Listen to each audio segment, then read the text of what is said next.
mijozlarimiz talab qilgan, ya'ni talablarga binoan agrovolokno mahsulotlarimizni katta ob'yomda olib keldik. Rangi oqi ham bor, qorasi ham bor.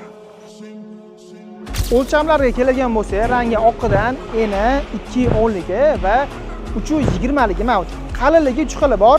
30 grammli, 42 grammli, 60 grammlilari bor. Hop, bittasini ochib ko'ramiz. Bir qavatda mana qaranglar. Sifatli mahsulot baribir boshqacha bo'ladi-da. Bitta baho berib qo'yasiz. Qora rangi keladigan bo'lsa, bir xil razmer, eni 320 li, eng hadoy razmer bo'ladi. Qalinligi 60 grammli. Mana ko'rishingiz mumkin. Buni ham bittasini ochib ko'ramiz. Tiniqligini qaranglar. Buni ham sifatiga baho berib qo'yasizlar. Sizlarga ham sifatli agrovolokno mahsulotlari kerak bo'lsa, pastdagi raqamlarga murojaat qilsizlar. Bizning menejerlarimiz hamma to'liq ma'lumot, narxlarni ham aytib o'tkazadi. Haqiqatan hayratlantiradigan narxlarda chiqqan. Bu videoni issiqxona bilan shug'ullanadigan va tadbirkor akalarga tez jo'natib qo'ying.